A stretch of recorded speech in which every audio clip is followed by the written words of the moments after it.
بسم اللہ الرحمن الرحیم وبه نستعین اما بعد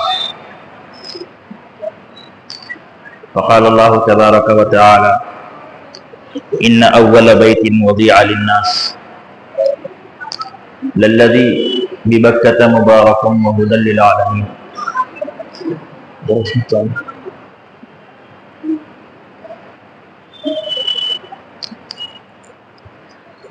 آن کر دوستو.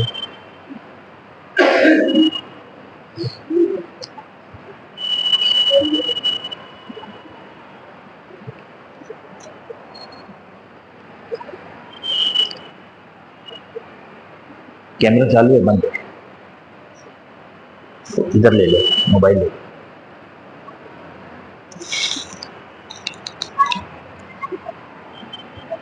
کیمرہ بند ہے. ادھر ہاں چل.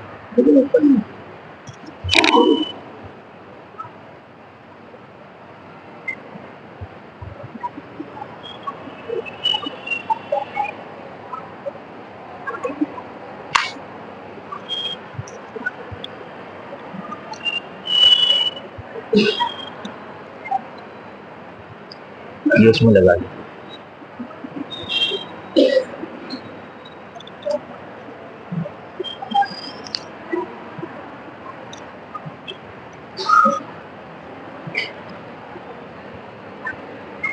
بس میں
تھوڑا اس کو اس طرف.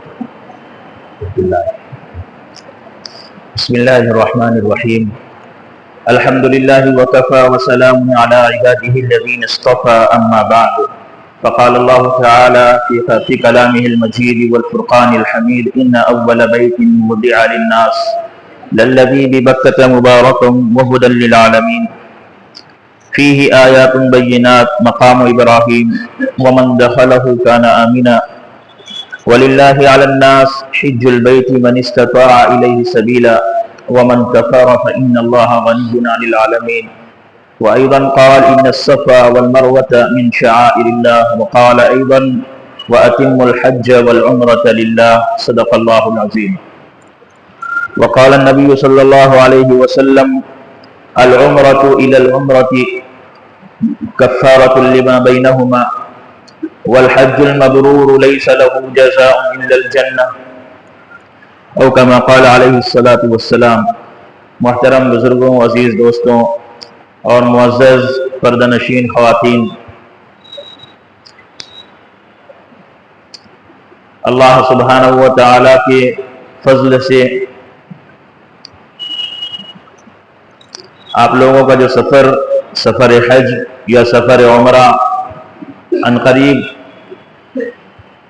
ہونے والا ہے۔ رمضان المبارک میں بہت سارے آپ میں سے عمرے کے لیے جانے والے ہیں، شعبان کے اواخر میں آپ عمرے کے لیے جانے والے ہیں، اور آپ میں سے اکثر وہ ہیں جنہوں نے حج کے لیے کوشش کی ہے، فارم بھرا ہوا ہے، ان کا سلیکشن ہو گیا ہے، اور وہ بھی انشاءاللہ حج کے ایام شروع ہونے سے قبل حج کے لیے روانہ ہوں گے۔ گزشتہ 2 روز سے مکہ مکرمہ میں بیت اللہ کا وجود، اور سب سے پہلے بیت اللہ کا قیام، اللہ تعالیٰ کے لفظ کن سے 7ویں آسمان پر، جس کے ارد گرد فرشتے طواف کر رہے ہیں اور کرتے رہیں گے، اور پھر اللہ ہی کے حکم سے فرشتوں نے اس روئے زمین پر، جبکہ نہ زمین تھی نہ آسمان تھا، اسی مقدس جگہ پر جہاں آج بیت اللہ موجود ہے، فرشتوں نے بیت اللہ کی تعمیر کی۔ آدم علیہ السلام کی تخلیق ہوئی۔ آدم علیہ السلام کو اللہ نے ایک نظام کے تحت جنت سے اس دنیا میں روانہ کیا۔ حضرت آدم علیہ السلام اس دنیا میں رہے، اور ایک عرصہ گزرنے کے بعد اللہ تبارک و تعالیٰ نے حضرت آدم علیہ السلام کو حکم دیا بیت اللہ کی تعمیر کا۔ آپ علیہ السلام ہندوستان سے سفر کرتے ہوئے مکہ مکرمہ پہنچے۔ جبریل علیہ السلام ساتھ میں تھے۔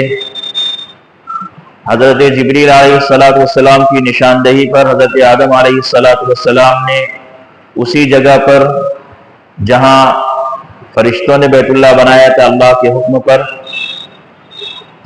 حضرت آدم علیہ السلام نے وہاں بیت اللہ کے لیے بنیادیں کھودی، اور ان بنیادوں کو فرشتوں نے 5 پہاڑوں کے ذریعے کے پتھروں سے ان بنیادوں کو بھرا، جن میں کوہ زیتا، کوہ لبنان، کوہ جودی، کوہ طور اور کوہ حرا، یہ 5 پتھر تھے۔ یہ 5 پہاڑوں کے پتھر فرشتے لائے، اور ان پتھروں کے ذریعے اس بیت اللہ کی بنیاد کو بھرا گیا۔ میں نے کہا تھا گزشتہ کہ یہاں 2 روایتیں ہیں۔ ایک تو یہ کہ آسمان سے اس وقت اللہ تبارک تعالیٰ نے سرخ یاقوت کا ایک خیمہ وہاں بطور بیت اللہ کے اللہ نے نازل فرمایا، اور ایک روایت میں ہے کہ خود حضرت آدم علیہ السلام نے وہاں بیت اللہ کی تعمیر کی۔ بیت اللہ کی تعمیر سے فارغ ہونے کے بعد آدم علیہ السلام نے اللہ کے حکم پر اس بیت اللہ کا طواف کیا۔ طواف کے دوران حضرت آدم علیہ السلام نے فرشتوں کے بتائے گئے کلمے سبحان اللہ والحمد للہ ولا الہ الا اللہ واللہ اکبر ولا حول ولا قوة الا باللہ العلی العظیم، ان کلمات کو پڑھتے ہوئے بیت اللہ کا طواف کیا، اور جب تعمیر کعبہ سے آپ فارغ ہو گئے، طواف کی عبادت سے آپ فارغ ہو گئے، تو واپس اپنے شہر ملک ہندوستان واپس تشریف لائے، اور پھر وقتاً فوقتاً حضرت آدم علیہ السلام ہندوستان سے سفر کرتے ہوئے مکہ مکرمہ جایا کرتے تھے۔ آدم علیہ السلام ہی کے ہاتھوں بیت المقدس کی بھی تعمیر ہوئی۔ ایک مرتبہ حضور پاک علیہ السلام سے صحابہ نے سوال کیا کہ بیت المقدس اور یہ اللہ کا محترم گھر بیت اللہ، ان دونوں کی تعمیر میں کتنے سال کا فرق ہے؟ آپ علیہ السلام نے فرمایا کہ بیت اللہ جو مکہ مکرمہ میں ہے اور بیت المقدس جو فلسطین میں، ان دونوں کی تعمیر میں 40 سال کا فاصلہ ہے۔ کہ پہلے آدم علیہ السلام نے اللہ کے حکم پر بیت اللہ کی تعمیر کی، اور پھر 40 سال کے بعد اللہ ہی کے حکم پر حضرت آدم علیہ السلام نے بیت المقدس کی بھی تعمیر کی۔ ہم لوگوں میں ایک بات یہ ہے، ایک غلط فہمی یہ ہے، ہم سمجھتے ہیں کہ بیت المقدس کی تعمیر حضرت سلیمان علیہ السلام کے ہاتھوں ہوئی۔ اسی طرح سے بعض لوگوں کو غلط فہمی یہ بھی ہے کہ حضرت ابراہیم علیہ السلام کے ہاتھوں یہ بیت اللہ کی تعمیر ہوئی، حالانکہ ابراہیم علیہ السلام سے قبل حضرت شیس علیہ السلام نے اس بیت اللہ کی تعمیر کی تھی، اور اس سے قبل حضرت آدم علیہ السلام نے اللہ کے حکم پر بیت اللہ کو بنایا تھا، اور انسانی ہاتھوں سے بنایا ہوا سب سے پہلا بیت اللہ حضرت آدم علیہ السلام نے اس جگہ بنایا۔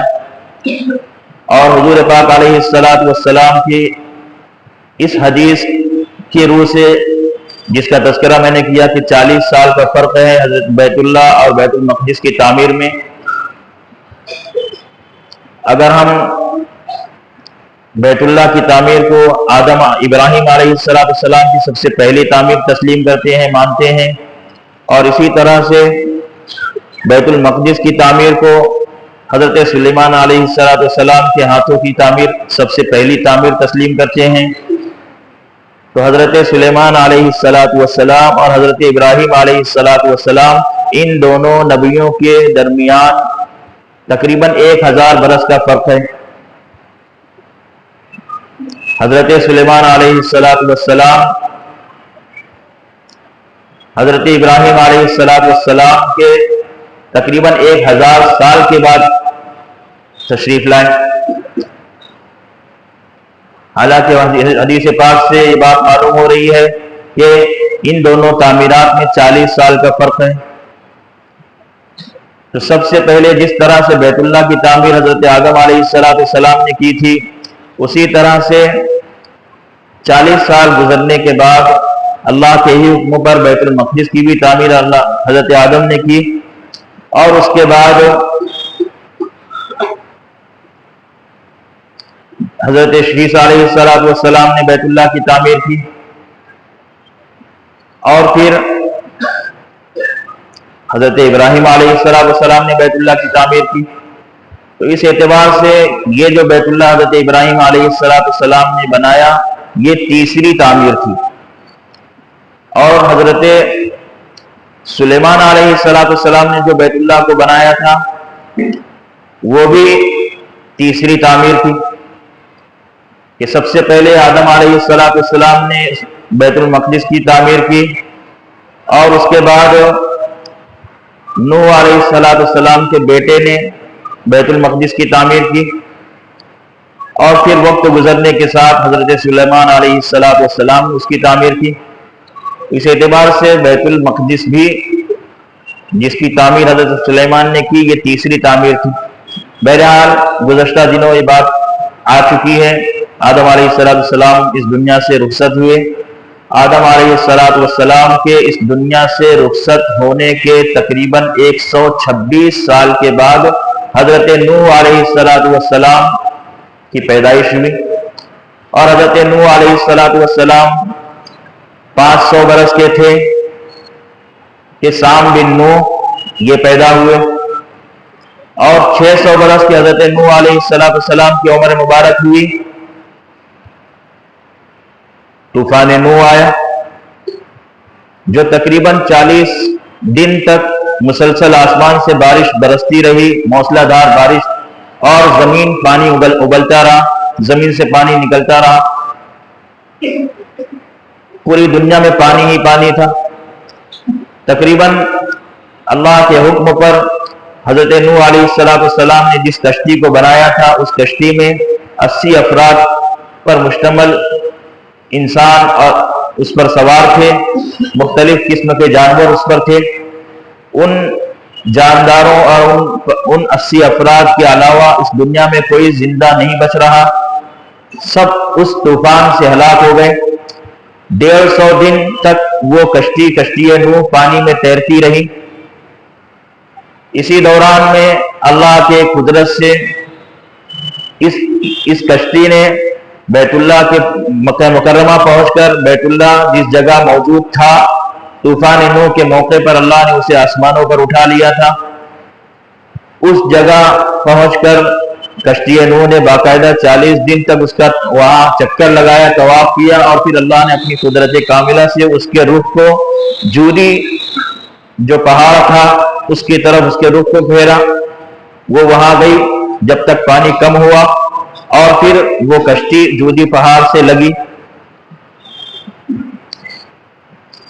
حضرت نوح علیہ السلام جس وقت طوفان نوح آیا تھا تو طوفان نوح کے تقریباً 290 سال کے بعد حضرت ابراہیم علیہ السلام کی پیدائش ہوئی۔ جس وقت حضرت نوح علیہ السلام کا انتقال ہوا اس وقت حضرت ابراہیم علیہ السلام کی عمر مبارک 60 سال ہو چکی تھی۔ 90 سال کی عمر میں حضرت ابراہیم علیہ السلام نے حضرت حاجرہ علیہ السلام سے نکاح کیا تھا، اور حضرت اسماعیل علیہ السلام حضرت حاجرہ کے بطن سے پیدا ہوئے تھے۔ جس وقت حضرت ابراہیم علیہ السلام 110 سال کے ہوئے، حضرت اسماعیل علیہ السلام کی عمر مبارک تقریباً اس وقت 20 سال ہو چکی تھی۔ حضرت ابراہیم علیہ السلام کو اللہ نے حکم دیا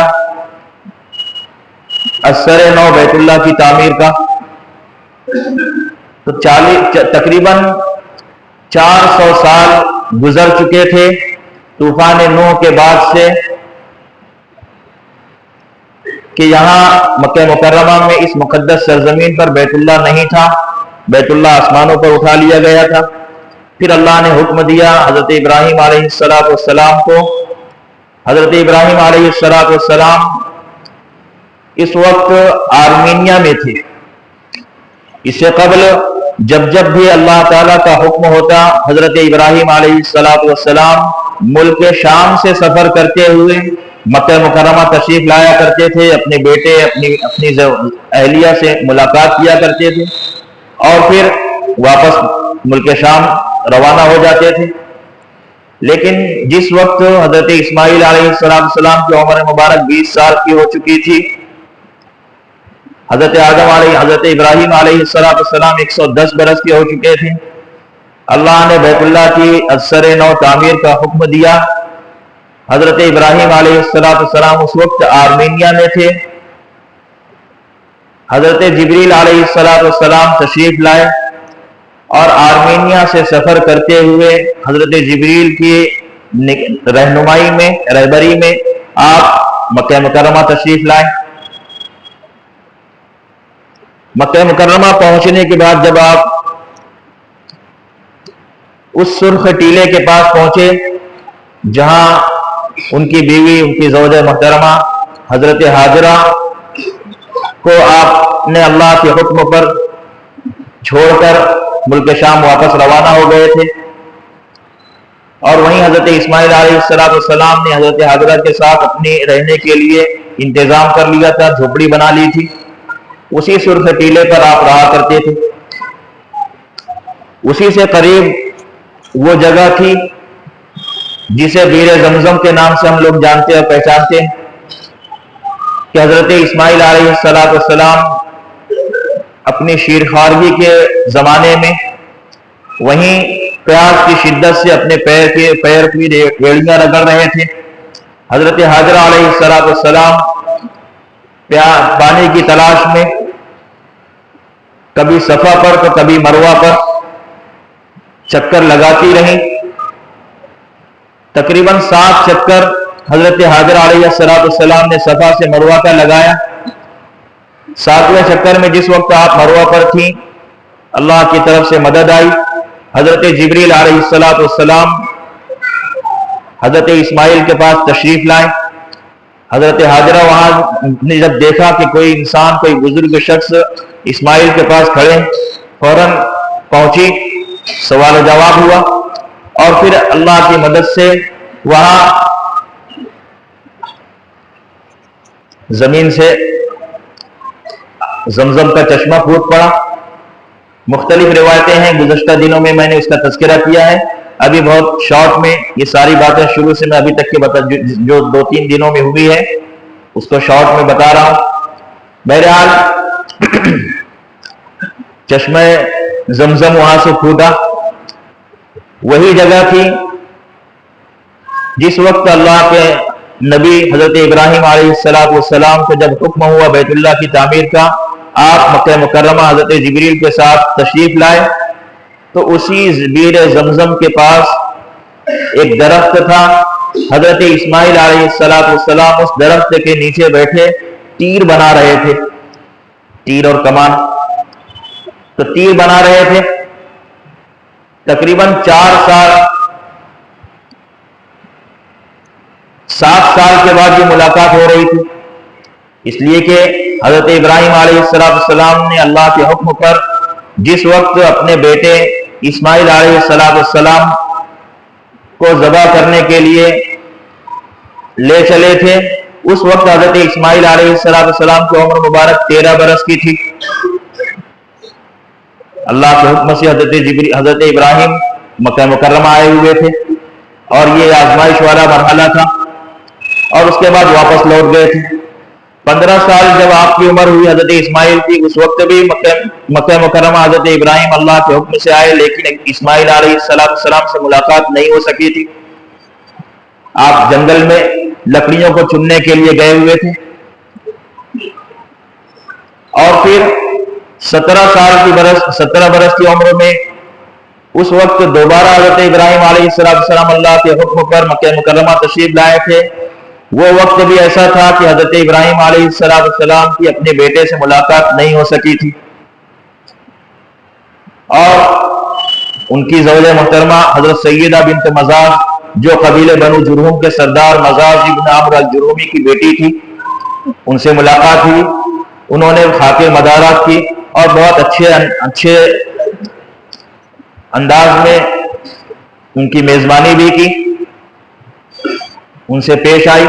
اور اس کے بعد حضرت ابراہیم علیہ السلام اپنا پیغام کہ حضرت اسماعیل علیہ السلام جب واپس لوٹ کر آئے تو انہیں میرا سلام کہیے گا اور کہنا کہ اپنے چوکھٹ کی حفاظت کریں. حضرت اسماعیل علیہ السلام کو یہ پیغام دے کر حضرت ابراہیم واپس لوٹ گئے تھے. تو اس وقت 17 برس کے حضرت اسماعیل ہو چکے تھے، اس وقت بھی آپ سے ملاقات نہیں ہو سکی تھی. پھر اللہ کے حکم سے جس وقت اللہ نے حضرت ابراہیم علیہ السلام کو بیت اللہ کی تعمیر کا حکم دیا، 3 سال بعد حضرت اسماعیل کی عمر 20 سال ہو چکی تھی. آپ پھر مکہ مکرمہ آرمینیا سے سفر کرتے ہوئے تشریف لائے. اس وقت بیر زمزم کے پاس حضرت اسماعیل علیہ السلام بیٹھے تیر بنا رہے تھے. جیسے ہی حضرت اسماعیل علیہ السلام کی نظر اپنے والد پر پڑی تو فوراً دوڑتے ہوئے حضرت اسماعیل علیہ السلام اپنے والد کی طرف لپکے اور ان سے ملاقات کی، بغل گیر ہوئے، معانقہ کیا. اللہ کے نبی حضرت ابراہیم علیہ السلام نے اپنے آنے کا مقصد حضرت اسماعیل اپنے بیٹے کے سامنے رکھا کہ اس مرتبہ میرے آنے کا مقصد اللہ کے حکم پر اس جگہ بیت اللہ کی تعمیر کرنا. حضرت اسماعیل علیہ السلام نے اپنے متعلق پوچھا کہ میرا کیا معاملہ اس معاملے میں، یعنی بیت اللہ کی تعمیر میں میرا کیا رول رہے گا. حضرت ابراہیم علیہ السلام نے فرمایا کہ آپ بیت اللہ کی تعمیر میں میرے معین و مددگار ہوگے، میری مدد کرو گے، ہم دونوں مل کر بیت اللہ کی تعمیر کریں گے. چنانچہ حضرت جبریل علیہ السلام کی موجودگی میں حضرت جبریل علیہ السلام نے وہاں نشاندہی کی کہ بیت اللہ کس جگہ بنانا ہے، کتنا بڑا بنانا ہے. اس لیے کہ وہاں بیت اللہ آسمانوں پر اٹھا لیا جا چکا تھا، وہاں ایک سرخ ٹیلا تھا. تو جس جانب اشارہ کیا حضرت جبریل علیہ السلام نے، وہی جگہ تھی جہاں حضرت حاجرہ اور حضرت اسماعیل علیہ السلام کی کٹیا اور ان کی جھوپڑی اور ان کے رہنے کے لیے گھر بنا ہوا تھا۔ دوسری روایت میں ہے، اس سے پہلے بھی میں نے کہا ہے کہ اللہ نے ایک مجسم ہوا جس کا نام ریح الحجوج روایتوں میں مورخین نے نقل کیا، اللہ نے اس ہوا کو وہاں بھیجا۔ وہ ریح الحجوج نامی ہوا جب وہاں آئی، مجسم ہوا تھی، اتنی جگہ کا اس نے طواف کیا جہاں بیت اللہ بنانا تھا، اور حضرت جبریل علیہ السلام نے وہاں نشان لگا دیا۔ اور تیسری روایت کے مطابق ایک ابر نمودار ہوا، بادل نمودار ہوا، اور آواز آئی کہ اس بادل کا جو سایہ زمین پر پڑ رہا ہے، جتنے حصے میں وہ سایہ پڑ رہا ہے، آپ اس کو نشان زد کر لیں، بیت اللہ اسی کے مطابق اتنا بڑا اور اس جگہ بنانا ہے۔ حضرت ابراہیم علیہ السلام نے وہاں جو سرخ ٹیلا بن چکا تھا، اور طوفان نوح اور اس کے بعد آنے والی موسلا دھار بارش کی وجہ سے جو اطراف سے بڑے بڑے پتھر، کچرے وغیرہ پہاڑوں سے نیچے نشیب کے اس جگہ پر جمع ہوتے رہے، وہاں ایک سرخ ٹیلا بن چکا تھا۔ حضرت ابراہیم علیہ السلام نے اسماعیل علیہ السلام کی مدد سے اس کو صاف کیا، یہاں تک کہ وہ بنیادیں نظر آنے لگ گئی جس کو فرشتوں نے حضرت آدم علیہ السلام کے زمانے میں بھرا تھا، وہ بنیادیں نظر آنے لگ گئی۔ پھر حضرت ابراہیم علیہ السلام نے وہاں بڑے بڑے پتھروں کے ذریعے سے بیت اللہ کی تعمیر شروع کی۔ روایتوں میں انہی 5 پہاڑوں کا تذکرہ ملتا ہے کہ جن 5 پہاڑوں سے حضرت آدم علیہ السلام کے زمانے میں فرشتوں نے پتھر لا کر اس کی بنیادیں بھری تھی، انہی پہاڑوں سے پتھر لا کر بیت اللہ کی تعمیر حضرت ابراہیم علیہ السلام کے زمانے میں بھی ہوئی۔ اور وہ تعمیر اس کو جس طرح کی تھی کہ حضرت اسماعیل علیہ السلام پتھر اٹھا کر دیتے رہے، اور حضرت ابراہیم علیہ السلام پتھر پر پتھر رکھ کر دیوار میں پتھروں کو چنتے رہے اور دیوار کو اونچی کرتے رہے، اس طرح سے کہ درمیان میں کسی قسم کا کوئی کیمیکل یا کوئی طرح کا سیمنٹ، چونا یا مٹی گارا وغیرہ کا استعمال حضرت ابراہیم نے نہیں کیا، صرف پتھر پر پتھر رکھ کر بیت اللہ کی در و دیوار کو بنایا۔ بڑے بڑے پتھر تھے، اس کو ایک کے اوپر ایک رکھ کر اس کی دیوار کو بنانا شروع کیا۔ جب چاروں طرف کی دیوار کچھ اتنی اونچی ہو گئی کہ اب اس کے اوپر اونچا کرنا نیچے زمین پر کھڑے رہ کر ممکن نہیں رہا، تو حضرت ابراہیم علیہ السلام نے اپنے بیٹے اسماعیل علیہ السلام کو حکم دیا کہ جاؤ کوئی پتھر لے کر آؤ تاکہ میں اس پر کھڑے رہ کر اس بیت اللہ کی دیوار کو مزید اونچا کر سکوں۔ حضرت ابراہیم علیہ السلام کے صاحبزادے حضرت اسماعیل پھر اپنی اس جھوپڑی میں گئے جو پہلے اس سرخ ٹیلے پر اسی بیت اللہ کی جگہ پر تھی، لیکن جب حضرت جبریل نے وہاں بیت اللہ کی بنانے کی نشاندہی کر دی تو انہوں نے اپنے اس جھوپڑی کو وہاں سے منتقل کر کے مقام ابراہیم کے پاس بنا لیا تھا، اور وہ پتھر ان کی اس جھوپڑی میں موجود تھا۔ حضرت اسماعیل علیہ السلام اپنی اس جھوپڑی میں گئے اور وہاں سے اس پتھر کو اٹھا کر حضرت ابراہیم علیہ السلام پہ لا کر دیا۔ حضرت ابراہیم علیہ السلام اس پتھر پر کھڑے ہوئے۔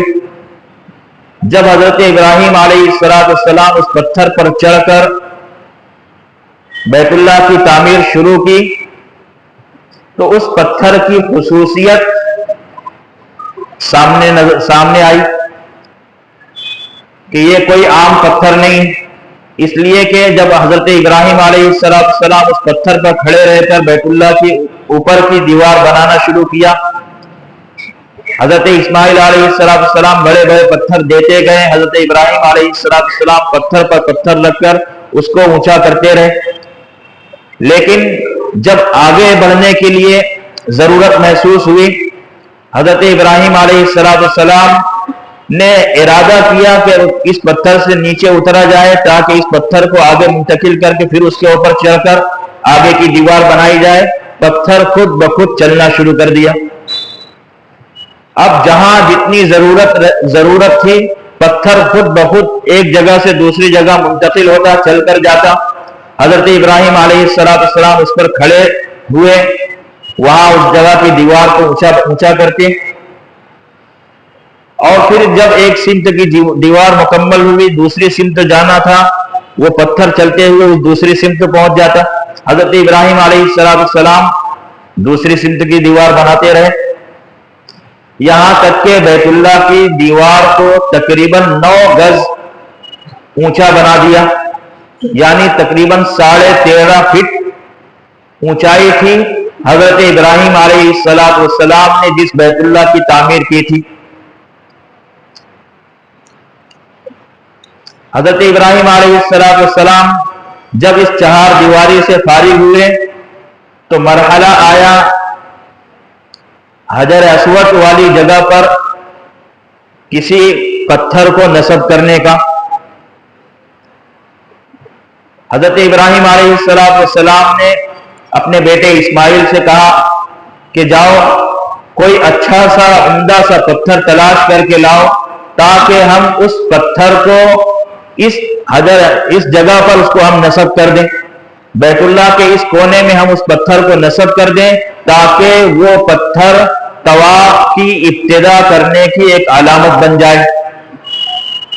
حضرت ابراہیم کو نہیں معلوم تھا کہ پہلے وہاں پر کوئی پتھر ہوا کرتا تھا اور وہ پتھر جنت کا پتھر تھا، اور جس وقت طوفان نوح کے موقع پر اللہ نے اس خانہ کعبہ کو آسمانوں پر اٹھا لیا تھا، میں نے گزشتہ اس کا تذکرہ کیا تھا،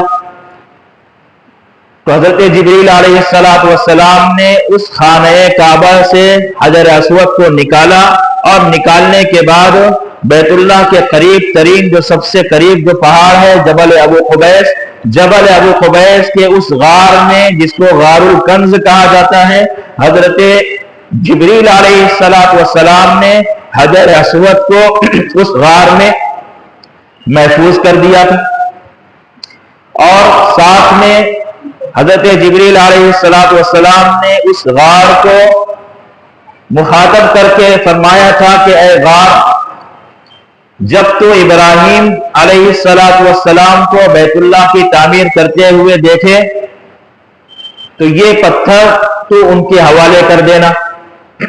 گزشتہ دنوں میں نے اس کا تذکرہ کیا تھا۔ تو حضرت ابراہیم علیہ السلام کو اس کا علم نہیں تھا کہ یہاں کوئی جنت کا پتھر بھی تھا، اور حضرت جبریل نے اس کو غار الکنز میں جبل ابو قبیس میں اس کو محفوظ رکھا ہے۔ اپنے بیٹے سے کہا کہ جاؤ کوئی اچھا سا عمدہ سا پتھر لاؤ تلاش کر کے، تاکہ حجر اسود، تاکہ اس بیت اللہ کے کونے میں اس کو نصب کیا جا سکے کہ وہاں سے طواف کرنے والے اپنا طواف آغاز کریں۔ حضرت اسماعیل علیہ السلام پتھر کی تلاش میں نکلے، اور پتھر کو تلاش کر کے ایک اچھا سا عمدہ سا پتھر جو ان کی نگاہ میں تھا اس کو لے کر آئے۔ وہاں آئے تو دیکھا کہ بیت اللہ کے اس کونے میں جہاں اس پتھر کو نصب کرنا تھا، وہاں ایک انتہائی صاف و شفاف، انتہائی چمکدار، انتہائی قیمتی پتھر وہاں پہلے سے نصب ہے۔ اپنے والد سے پوچھا کہ ابا جان یہ کیا ہے؟ حضرت ابراہیم علیہ السلام نے فرمایا کہ ابھی جبریل آئے تھے اور انہوں نے یہ پتھر لایا ہے اور لا کر اس کو نصب کر گئے۔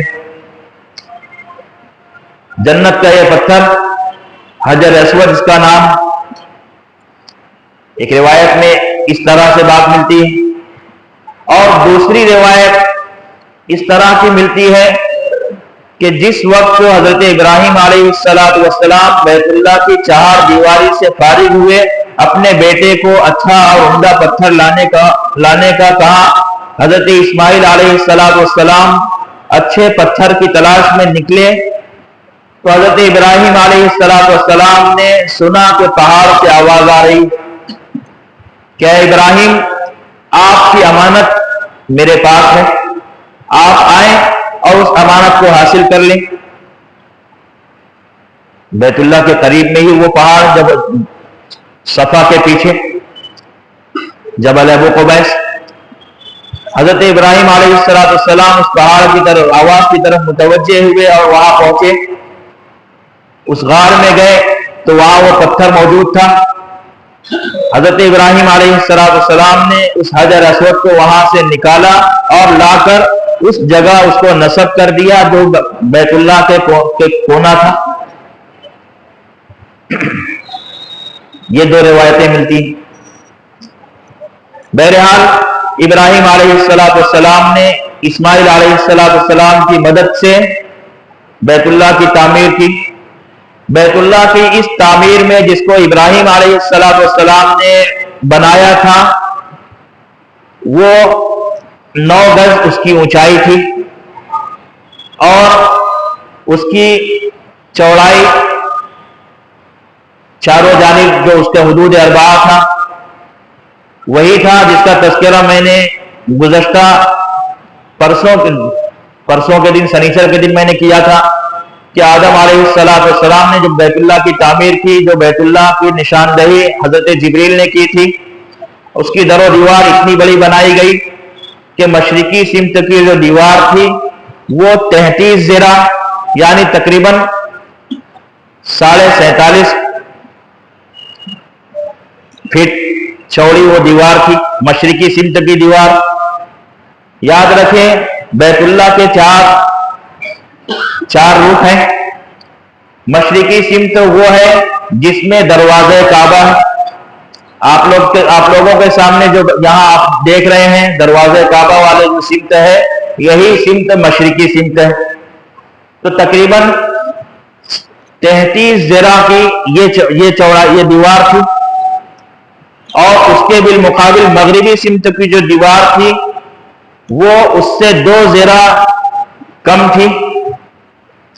ذراع کہتے ہیں، میں نے کہا تھا کہ تقریباً 1.5 فٹ کا 1 ذراع ہوتا ہے، تو وہ 31 ذراع کی مغربی سمت کی دیوار کو بنایا، اور شمال کی جانب جس طرف یہ حتیم موجود ہے، حتیم اس وقت جب آدم علیہ السلام نے بیت اللہ کو بنایا، حضرت شیس علیہ السلام نے بیت اللہ کی تعمیر کی، اور پھر شیس علیہ السلام کی تعمیر کے بعد حضرت ابراہیم علیہ السلام نے بیت اللہ کی تعمیر کی۔ ان تمام تعمیرات میں حتیم کا کوئی نام و نشان نہیں تھا، حتیم والا حصہ بیت اللہ میں شامل تھا۔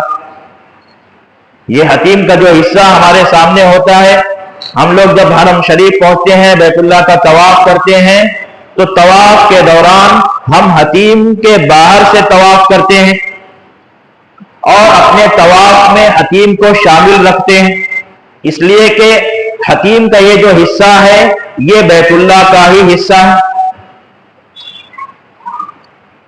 بعد میں کسی مصلحت سے اس حصے کو باہر کر دیا گیا، آگے انشاءاللہ اس کی بھی تفصیل آئے گی۔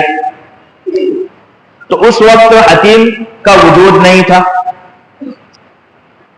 اور میں نے یہ بھی کہا تھا گزشتہ کل کہ حضرت ابراہیم علیہ السلام کی اہلیہ حضرت حاجرہ علیہ السلام اور ان کے بیٹے اسماعیل علیہ السلام اسی جگہ پر جھوپڑی بنا کر انہوں نے اپنے بود و باش کو اختیار کیا، اپنی رہائش کا انتظام کیا، وہیں رہا کرتے تھے۔ اور قبیلہ بنو جرہم جو مکہ مکرمہ میں سب سے پہلا آنے والا قافلہ اور قبیلہ تھا، مکہ مکرمہ میں آباد ہو گئے حضرت حاجرہ کی اجازت سے۔ تو یہ جو قبیلہ مکہ مکرمہ آیا، انہوں نے بطور ہدیہ اور گفٹ کے کچھ بکریاں ان کو عطا کر دی تھی، وہ بکریاں اس پالنے کے لیے حضرت حاجرہ نے اپنے باڑے کا نظم کیا. جہاں حضرت حاجرہ کی جھوپڑی کا جو باڑا تھا اس جگہ حضرت حاجرہ اور حضرت اسماعیل علیہ السلام نے بکریوں کے باندھنے کا نظم کیا، اور وہ باڑا اسی جگہ تھا جہاں یہ حتیم ہے. بیت اللہ تو اس وقت تھا نہیں، وہاں ان کا باڑا تھا. اور پھر جس وقت حضرت حاجرہ علیہ السلام کا وصال ہوا، آپ کا انتقال ہوا، حضرت ابراہیم کو تو علم نہیں تھا، آپ لوگ کے شام میں تھے، تو حضرت اسماعیل علیہ السلام اور قبیلہ بنو جرہم کے افراد جو وہاں آباد تھے، انہوں نے مل کر حضرت حاجرہ علیہ السلام کی تجہیز و تکفین کا انتظام کیا، اور ان کی تدفین عمل میں آئی اسی باڑے میں جہاں ان کی بکریاں پالنے کا نظم انہوں نے کیا ہوا تھا. اسی باڑے میں حضرت حاجرہ علیہ السلام کو دفن کیا گیا. آج بھی اسی جگہ موجود ہے حتیم کے اندر. اور پھر بات چل رہی تھی شمالی سمت کی دیوار کی، جس طرف یہ حتیم ہے،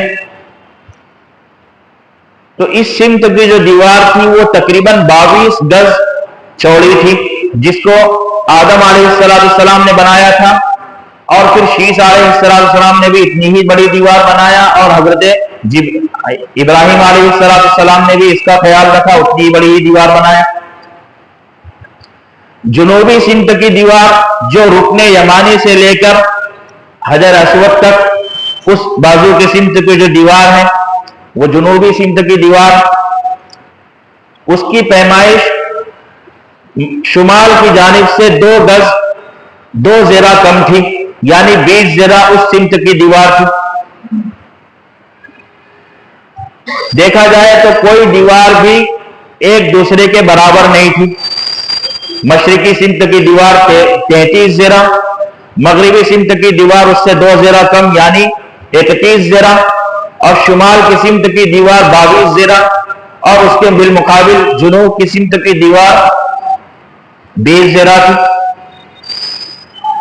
اب اس کی مصلحت اللہ ہی بہتر جانتا ہے، ورنہ میں نے یہ بھی کہا تھا کہ ہم لوگ چھوٹی سے چھوٹی تعمیر بھی کرتے ہیں، عمارت بھی بناتے ہیں، تو اس کو چورس رکھنے کا ہم اہتمام کرتے ہیں کہ ایک سمت کی جو دیوار ہوتی ہے سامنے کی دیوار اتنی بڑی ہی بنانے کا ہم انتظام کرتے ہیں. لیکن یہاں ایسا نہیں، اللہ ہی بہتر جانتا ہے اس کی کیا مصلحت.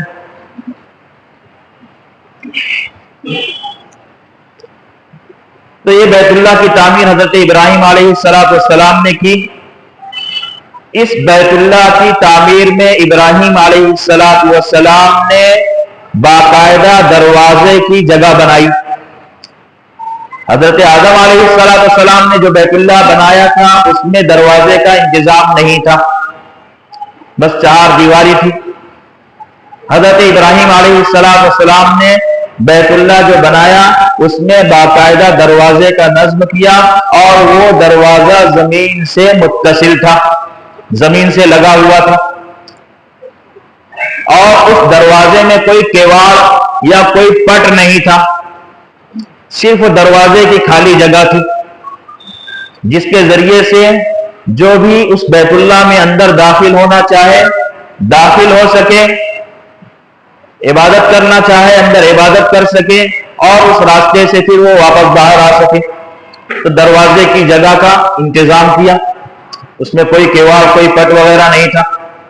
اور بیت اللہ سے اندر داخل ہونے کے بعد دائیں جانب تقریباً 4.5 فٹ گہرا گڑھا حضرت ابراہیم علیہ السلام نے کھودا بیت اللہ کے اندر. اور اس کا مقصد اور اس کی وجہ یہ تھی کہ لوگ بیت اللہ کا طواف کرنے کے لیے آتے ہیں. بیت اللہ اس زمانے میں بھی لوگوں کے دلوں میں قابل احترام تھا، لوگوں کے دلوں میں بیت اللہ کی قدر و منزلت اسی طرح سے تھی جیسے آج ہے. حالانکہ زمانے جاہلیت کا زمانہ وقت تھا. بہرحال اس وقت بھی لوگوں کے دلوں میں بیت اللہ کی عظمت تھی، احترام تھا. لوگ بیت اللہ کے پاس آتے تھے، اس کے ارد گرد طواف بھی کرتے تھے اور مختلف اپنے انداز میں وہاں عبادتیں کیا کرتے تھے. میں نے کہا تھا، غالباً اس کا تذکرہ بھی نہیں آیا، کہ وہاں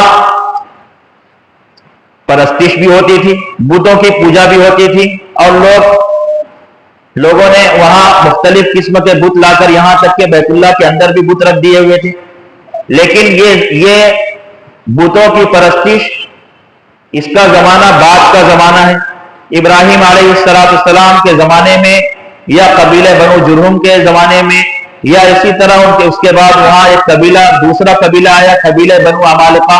اس زمانے تک مکہ مکرمہ بت پرستی سے پاک تھا. اس کے بعد قبیلہ بنو خزاعہ آیا، تو قبیلہ بنو خزاعہ کے زمانے میں وہاں پر بت پرستی شروع ہوئی. اس کی تفصیل بھی انشاءاللہ آگے آئے گی. تو بہرحال اندر دروازے سے داخل ہونے کے بعد سیدھی جانب 4.5 فٹ کا جو گہرا گڑھا حضرت ابراہیم علیہ السلام نے بنایا، اس کی وجہ یہ تھی کہ لوگ وہاں پر جو آتے ہیں تو بعض اوقات بیت اللہ کو نظر کرتے ہیں، نظر چڑھاتے ہیں، کچھ چیزیں بیت اللہ کے نام پر وقف کر دیتے ہیں. تو ان چیزوں کی حفاظت کا انتظام کیسے ہو؟ بیت اللہ کسی کی ملکیت تو نہیں، کسی کی جاگیر تو نہیں، یہ تو اللہ کا گھر ہے. اب وہاں چڑھائی جانے والی چیز، اس کی کون حفاظت کرے، اس کی حفاظت کیسے ہو؟ تو اس کے لیے حضرت ابراہیم علیہ السلام نے یہ نظم کیا کہ وہاں اندر 4.5 فٹ گہرا گڑھا بنایا کہ لوگ جب بیت اللہ پر چڑھاوا چڑھائیں، نظر کریں یا کوئی چیز گفٹ بیت اللہ کو وقف کریں تو وہ اس کو خزانہ کعبہ کہا جاتا تھا. وہ کعبہ کی ملکیت سمجھی جاتی تھی، اور جو چیز کعبہ کی ملکیت اور خزانہ کعبہ تھی وہ انتہائی مقدس سمجھی جاتی تھی، انتہائی پاکیزہ مال سمجھا جاتا تھا. تو اب وہ جو چیز لوگ وہاں وقف کیا کرتے تھے، نظر چڑھاوا کرتے تھے، اس کو اس گڑھے میں ڈال دیا جاتا تھا. تو یہ نظم حضرت ابراہیم علیہ السلام نے اپنی تعمیر میں کیا تھا. اور تیسری چیز جو حضرت ابراہیم علیہ السلام نے اس بیت اللہ کی تعمیر میں کی وہ یہ تھی کہ بیت اللہ کا کوئی چھت نہیں تھا. بغیر چھت کے بیت اللہ کی صرف در و دیوار بنایا تھا حضرت ابراہیم علیہ السلام نے.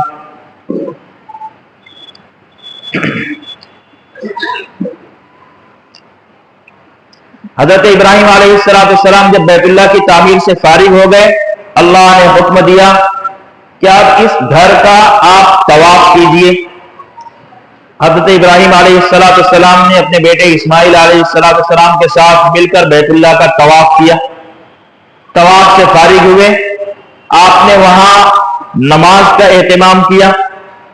نماز یہ کوئی ہماری اپنی امت یعنی امت محمدیہ کے لیے مخصوص نہیں تھی.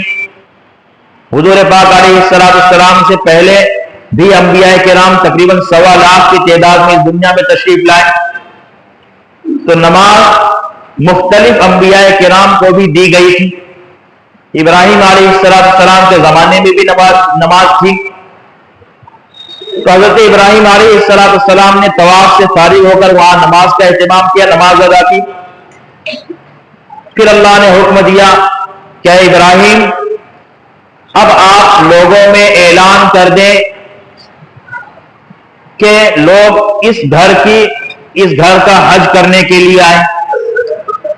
لوگوں میں آپ اعلان کر دیں، جس کا تذکرہ قرآن پاک میں ہے اور شروع میں جو میں نے آیت کریمہ پڑھی ہے، وَأَذِّن فِي النَّاسِ بِالْحَجِّ يَأْتُوكَ رِجَالًا وَعَلَى كُلِّ ضَامِرٍ يَأْتِينَ مِنْ كُلِّ فَجٍّ عَمِيقٍ وَأَذِّن فِي النَّاسِ بِالْحَجِّ. کہ ابراہیم آپ لوگوں میں حج کا اعلان کر دیں. يَأْتُوكَ رِجَالًا وَعَلَى كُلِّ ضَامِرٍ يَأْتِينَ مِنْ كُلِّ فَجٍّ عَمِيقٍ. آپ کے اعلان کو سن کر لوگ پیدل چاروں طرف سے اس بیت اللہ کا حج کرنے کے لیے آئیں گے. یاتو کا رجالن وعلی کل ضامر یاتین من کل فج عمیق, اور دور دراز سے سواریوں کے ذریعے سے لوگ سفر کرتے ہوئے یہاں آئیں گے, اور اتنی دور دراز سے سفر کرتے ہوئے لوگ آئیں گے کہ ان کی سواریاں, ان کے اونٹ گھوڑے وغیرہ دور دراز سے سفر کرنے کی وجہ سے انتہائی کمزور, دبلے پتلے ہو جائیں گے. یاتین من کل فج عمیق. حضرت ابراہیم علیہ السلام کو جب یہ حکم ہوا تو حضرت ابراہیم نے فرمایا کہ اے باری تعالیٰ, یہ چاروں طرف پہاڑ, مجھے بلند بالا پہاڑ, میں یہاں آواز لگاؤں, میری آواز کہاں تک جائے گی؟ کون میری آواز سنے گا؟ اللہ کی طرف سے حکم ہوا کہ علیک الاذان وعلی البلاغ, کہ آپ کا حکم اذان کا دینا ہے, آپ کا حکم آپ کا کام آواز کا لگانا ہے,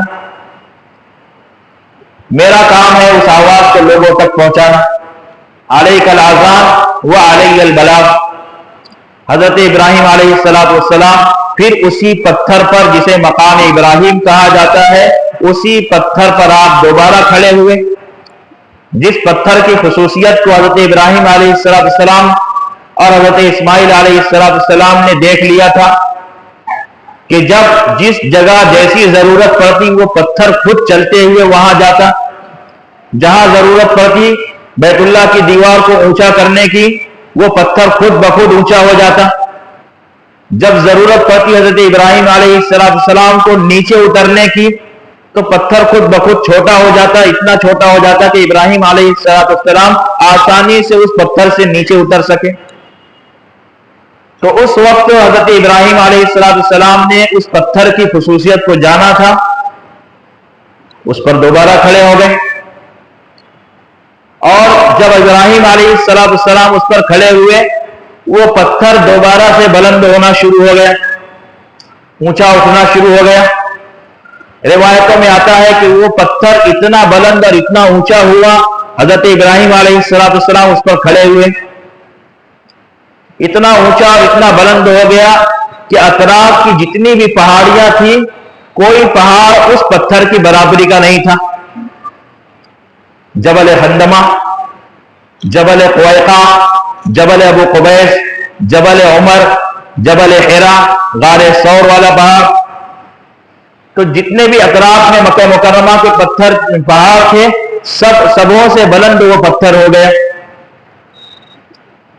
اور ایک روایت میں آتا ہے کہ دنیا کا کوئی پہاڑ اس پتھر کی بلندی کو نہیں پہنچ سکتا تھا, یعنی دنیا میں جتنے بھی پہاڑ تھے بلند والا جتنے بھی پہاڑ تھے سبوں سے وہ پتھر مقام ابراہیم بڑا اونچا ہو گیا تھا.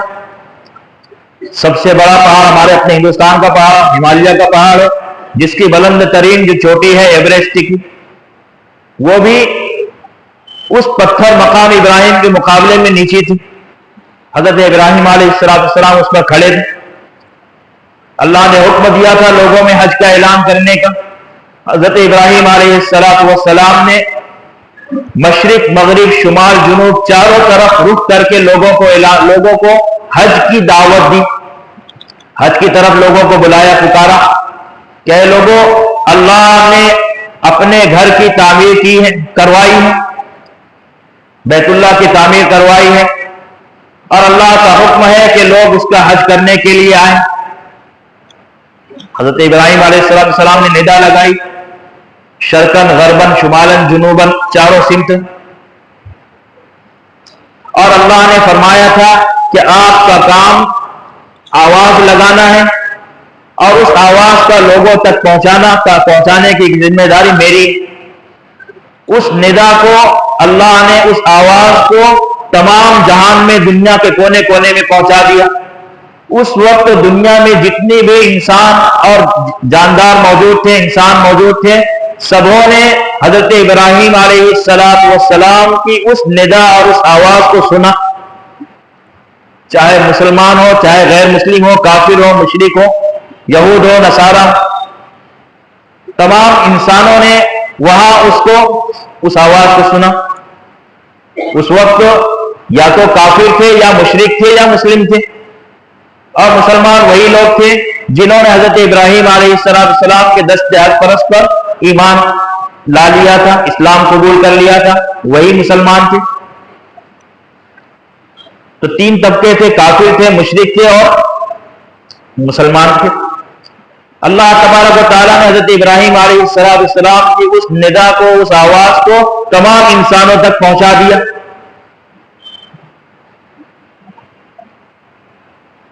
روایتوں میں آتا ہے کہ نہ صرف اس زمانے میں موجود انسانوں نے اس کو سنا، بلکہ اس آواز کو ان روحوں نے بھی سنا جو اس وقت اس دنیا میں تشریف نہیں لائے تھے، جو اپنی ماں کے پیٹ میں تھے، ماں کی صلب میں تھے یا باپ کی پیشانی میں تھے، اس دنیا میں تشریف نہیں لائے تھے. قیامت تک آنے والی تمام روحوں نے، جس میں ہم اور آپ بھی موجود تھے، ہماری روحوں نے بھی اس آواز کو سنا، حضرت ابراہیم علیہ السلام کی اس آواز کو. تو اللہ نے اپنی قدرت کاملہ سے اس آواز کو تمام انسانوں تک جو موجود تھے اور ان تمام روحوں تک جو اس دنیا میں آنے والی تھی، اس آواز کو پہنچا دیا. روایتوں میں آتا ہے کہ اس آواز کو سننے کے بعد تین طبقے کے لوگ تین طبقوں میں بڑھ گئے. تین طرح کے لوگ وہاں پر موجود پیدا ہوئے. ایک طبقہ وہ تھا جنہوں نے ابراہیم علیہ السلام کی اس آواز کو سنا اور اس کو سنتے ہی فوراً اس کا جواب دیا، لبیک اللہم لبیک لبیک لا شریک لک لبیک. اس لیے کہ ابراہیم علیہ السلام نے اعلان میں یہی کہا تھا کہ اللہ بلا رہا ہے حج کے لیے، اللہ نے اپنے گھر کی تعمیر کرائی ہے اور اللہ نے حکم دیا ہے کہ آپ آئیں اور حج ادا کریں. تو اللہ کا حکم تھا، ابراہیم علیہ السلام نے ندا لگا دی. تو جن لوگوں نے بھی اس کی آواز کو سنا، اس میں سے ایک طبقہ ان لوگوں کا تھا جنہوں نے ابراہیم علیہ السلام کی اس ندا کو سن کر اس کا جواب دیا، لبیک اللہم لبیک لبیک لا شریک لک لبیک ان الحمد والنعمت لک والملک لا شریک لک. اللہ کا فضل ہے، اللہ کا احسان ہے کہ ہم اور آپ بھی ان لوگوں میں موجود ہیں جنہوں نے حضرت ابراہیم علیہ السلام کی اس ندا کو سنا اور اس کا جواب دیا. اور اسی کے نتیجے میں انشاءاللہ عنقریب ہم لوگوں کی حالت حرم مقدس میں ہونے والی. ابھی میں پڑھ رہا ہوں، آپ لوگ ایک مطلب اس کو پڑھ لیجیے. لبیک اللہم لبیک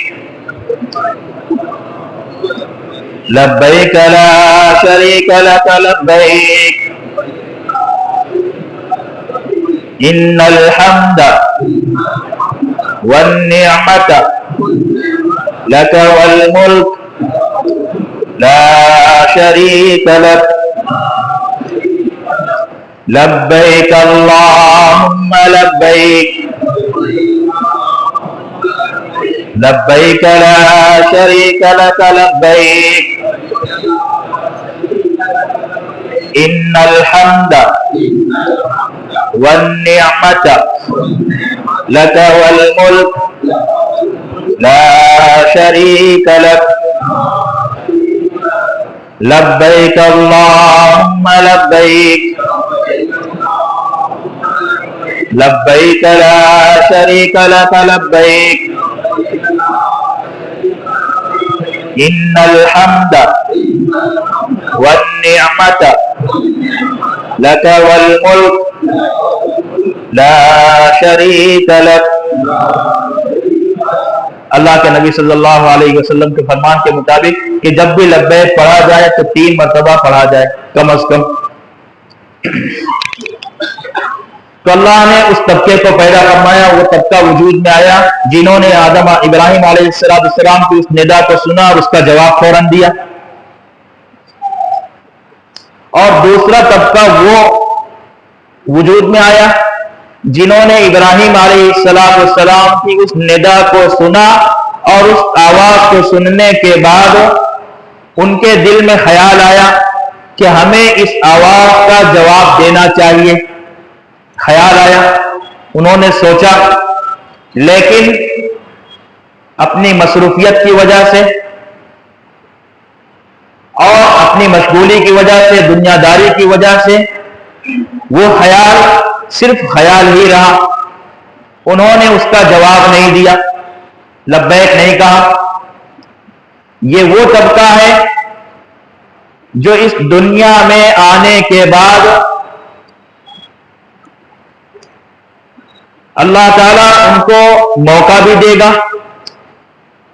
اللہ ان کو مال و اسباب اور تمام آرام و آسائش کے سامان بھی مہیا کرے گا. اس کے بعد ان کے دل میں خیال بھی پیدا ہوگا کہ مجھے حج کر لینا چاہیے، لیکن ان کا خیال دل کے دل میں ہی رہ جائے گا اور ان کے وقت موعود، ان کا موت کا وقت آ جائے گا اور اس دنیا سے چلے جائیں گے. یعنی حج کی سعادت ان کے مقدر میں نہیں ہے. صرف وہ سوچتے رہیں گے کہ ہم کو بھی حج کرنا چاہیے. ہر طرح کے مال اسباب کی ریل پیل ان کے پاس ہوگی، وقت ہوگا، موقع ہوگا، فرصت ہوگی، سوچتے ہوں گے، لیکن وہ محروم رہیں گے حج کرنے سے. اس لیے کہ یہی ہے وہ لوگ جس وقت ابراہیم علیہ السلام کی ندا کو سنا، صرف دل میں خیال آیا کہ اس کا جواب دینا چاہیے، لیکن انہوں نے جواب نہیں دیا. ہم لوگ اپنے اطراف میں غور کر سکتے ہیں، بہت سارے لوگ ہیں جو غریب ہیں، جن کو استطاعت نہیں ہے، ان پر تو حج بھی فرض نہیں ہے، لیکن وہ صاحب استطاعت، وہ صاحب مال افراد ہمارے اطراف میں بہت سارے لوگ موجود ہیں. ہم لوگ جانتے بھی ہوں گے بہت سارے لوگوں کو کہ موقع ہونے کے باوجود، مال و اسباب ہونے کے باوجود وہ حج سے ابھی تک حج سے محروم ہیں، اور ان کا وقت موعود آ جاتا ہے، وہ دنیا سے رخصت ہو جاتے ہیں. اللہ کا فضل و کرم ہے کہ اللہ نے ہم کو ایسے طبقے میں سے نہیں بنایا، اور ہم اس پہلے طبقے میں ہیں انشاءاللہ، جو حج کے لیے ہم پہنچنے والے ہیں، جائیں گے انشاءاللہ اس حرم مقدس اور اس حجاز مقدس پہنچنے والے. اور تیسرا طبقہ اس وقت جو وجود میں آیا، جنہوں نے ابراہیم علیہ السلام کی اس ندا، اس آواز کو سنا، اور اس آواز کو سننے کے بعد ان کے دل میں اس کا جواب دینے کا خیال بھی نہیں آیا. آواز سنا اور سن کر اس کو ایک کان سے سن کر دوسرے کان سے اڑا دیا. ان کے دل و دماغ میں یہ بات پیدا بھی نہیں ہوئی کہ اس کا جواب بھی دینا چاہیے. یہ وہ طبقہ ہے جو اس دنیا میں آنے کے بعد، مال و اسباب ہونے کے باوجود، وقت و فرصت ہونے کے باوجود، کبھی ان کے دل میں حج کرنے کی تمنا، کبھی ان کے دل میں خیال بھی نہیں آتا ہے، اور ان کا وقت آ جاتا ہے، وہ پیوند خاک ہو جاتے ہیں. تو یہ تین طبقہ اسی وقت پیدا ہو گیا. حضرت ابراہیم علیہ السلام نے آواز لگائی، اور اس کے بعد اللہ نے حکم دیا کہ اب آپ حج کے ارکان کو ادا کریں. ابراہیم علیہ السلام نہیں جانتے تھے حج کیسے کرنا ہے. ساتھ میں حضرت جبریل موجود تھے. حضرت جبریل علیہ السلام موقع بموقع آپ کی رہنمائی کرتے رہے کہ حج کیسے کرنا ہے، کس طرح سے کرنا ہے. حضرت ابراہیم علیہ السلام نے بیت اللہ کے ارد گرد 7 چکر طواف کیا احرام باندھ کر، اور اس کے بعد اس کی نماز ادا کی. طواف کے بعد نماز ادا کرنے کے بعد حضرت ابراہیم علیہ السلام نے صفا مروہ کی سعی بھی کی، اور اس کے بعد احرام کی حالت میں احرام پہن کر حضرت ابراہیم علیہ السلام 8 ذی الحجہ، جس دن آپ سب لوگ حرم مکہ مکرمہ سے مینا کی طرف روانہ ہونے والے ہیں احرام کی حالت میں انشاءاللہ، حضرت ابراہیم علیہ السلام مینا روانہ ہو گئے. یہ جو حج کی بنیاد اور جو ارکان ہیں جو ہم مسلمان ادا کرتے ہیں، ارکان کی ادائیگی کرتے ہیں، یہ حضرت ابراہیم علیہ السلام کے ارکان حج کی طرح سے کچھ تھوڑا بہت معمولی فرق ہے، لیکن بہرحال بنیاد وہی ہے کہ حضرت ابراہیم علیہ السلام نے جس طرح سے حضرت جبریل کے کہنے کے مطابق اور ان کی رہنمائی میں حج کی ادائیگی کی ہے، وہی حج ہے۔ حج حضور پاک علیہ السلام نے اسی طرح سے حج ادا کیا، اور پھر امت کے تمام لوگوں کے لیے جو صاحب استطاعت ہیں ان لوگوں کے لیے بھی ضروری قرار دیا گیا ہے کہ اسی طرح سے حج ادا کریں۔ حضرت ابراہیم علیہ السلام مینا پہنچ گئے، پورا دن مینا میں آپ نے گزارا، رات وہیں قیام کیا، اور دوسرے دن 9 تاریخ کی صبح طلوع آفتاب کے بعد حضرت ابراہیم علیہ السلام مینا سے عرفات نکل گئے، عرفات پہنچ گئے، اور عرفات پہنچنے کے بعد مغرب کا وقت یعنی سورج غروب ہونے تک حضرت ابراہیم علیہ السلام عرفات کے میدان میں آپ نے قیام کیا۔ حضرت ابراہیم کے ساتھ آپ کے بیٹے حضرت اسماعیل بھی ساتھ تھے، اور اس وقت تک قبیلہ بنو جرہم کے جن لوگوں نے آپ پر ایمان لایا تھا وہ لوگ بھی آپ کے ساتھ اس سفر میں، سفر حج میں تھے۔ آپ مینا سے عرفات پہنچ گئے، 9 تاریخ کی سورج غروب ہونے کے بعد آپ تمام قافلوں کو لے کر عرفات سے رات مزدلفہ کی طرف روانہ ہو گئے۔ مزدلفہ میں آپ نے رات گزاری، وہیں قیام کیا، اور 10 تاریخ کی صبح سورج نکلنے کے بعد حضرت ابراہیم علیہ السلام حضرت اسماعیل کے ساتھ پورے قافلے بنو جرہم کے جو مسلمان لوگ تھے ان لوگوں کو ساتھ لے کر واپس مینا آ گئے۔ تو یہ پورا ارکان حج اسی وقت جب آپ ارکان حج ادا کر رہے تھے مینا کے میدان میں تھے، شیطان نمودار ہوا، شیطان ظاہر ہوا، حضرت ابراہیم علیہ السلام کے پاس پہنچا اور آپ کو آپ کے ارکان حج کی ادائیگی میں رکاوٹ ڈالنا چاہا۔ حضرت ابراہیم علیہ السلام نہیں جانتے تھے کہ یہ آنے والا کون ہے، شیطان ہے یا کون ہے۔ حضرت جبریل نے کہا کہ یہ شیطان ہے، اللہ سے اعوذ باللہ کہتے ہوئے اس کو آپ کنکری مارے، یہ شیطان ہے، آپ کو روکنا چاہ رہا ہے ارکان کی ادائیگی سے۔ حضرت ابراہیم علیہ السلام نے وہاں اعوذ باللہ پڑھتے ہوئے بسم اللہ کہہ کر 7 کنکریاں اس شیطان کو ماری ہے، بسم اللہ اللہ اکبر رغما للشیطان وعظا للرحمن کہتے ہوئے۔ جو ہم کنکریاں شیطان کو وہاں جو مارتے ہیں، کبھی بڑے شیطان کو، کبھی چھوٹے شیطان کو، کبھی درمیانی شیطان کو، تو تینوں شیطانوں کو جو ہم کنکریاں مارتے ہیں بسم اللہ اللہ اکبر رغما للشیطان وعظا للرحمن کہتے ہوئے، یہ اسی وقت حضرت ابراہیم علیہ السلام نے شیطان کو مارنے کے لیے کنکریاں ماری تھی۔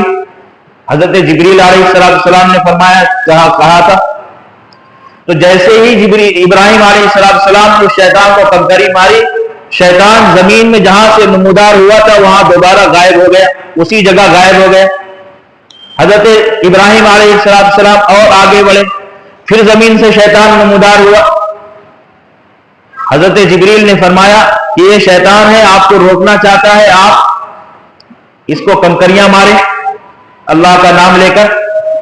حضرت ابراہیم علیہ السلام نے پھر 7 کنکریاں اس کو ماری، وہ شیطان ذلیل خوار ہو کر جس جگہ سے زمین سے نمودار ہوا تھا وہیں پھر دوبارہ غائب ہو گئے۔ اور پھر حضرت ابراہیم علیہ السلام اپنے قافلے کو لے کر اور آگے بڑھے، پھر شیطان نمودار ہوا تیسری مقام سے، تیسری جگہ سے۔ حضرت جبریل کے کہنے پر حضرت ابراہیم علیہ السلام نے پھر اللہ کا نام لے کر اس شیطان کو 7 کنکریاں ماری۔ تو یہ طریقہ کنکریاں مارنے کا اس وقت سے چلا آ رہا۔ حج کی جو آپ لوگ ادائیگی کریں گے، عمرے کی جو آپ لوگ ادائیگی کریں گے، یہ صرف ایک نبی یعنی حضور پاک علیہ السلام کا طریقہ نہیں ہے، بلکہ مختلف انبیاء کرام اور مختلف اللہ کے نیک برگزیدہ بندوں کا طریقہ ہے، جس کو اللہ نے آپ کے اس حج میں جمع کر دیا ہے۔ جیسے کہ میں نے ابھی کہا کہ یہ 7 کنکریاں مارنے کا جو عمل ہے، حضرت ابراہیم علیہ السلام کو شیطان نے بہکایا تھا، اس کے طریقے کو اللہ نے حج میں واجب قرار دیا۔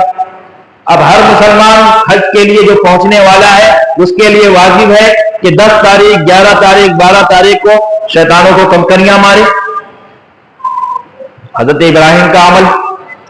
اسی طرح سے صفا مروہ کے درمیان میں آپ لوگ جو سعی کرتے ہیں، عمرہ کرنے والے بھی اور حج کرنے والے بھی، تو وہ صفا مروہ کے درمیان سعی کرنا یہ صرف حضور پاک صلی اللہ علیہ وسلم کا طریقہ نہیں، بلکہ اس سے پہلے یہ طریقہ تھا، یہ جہاں سے شروع ہوا ہے حضرت ہاجرہ، اس انہی حضرت ابراہیم علیہ السلام کی زوجہ محترمہ جب پانی کی تلاش میں کبھی صفا پر تو کبھی مروہ پر 7 چکر انہوں نے راؤنڈ لگایا ہے، سعی کی ہے پانی کی تلاش میں۔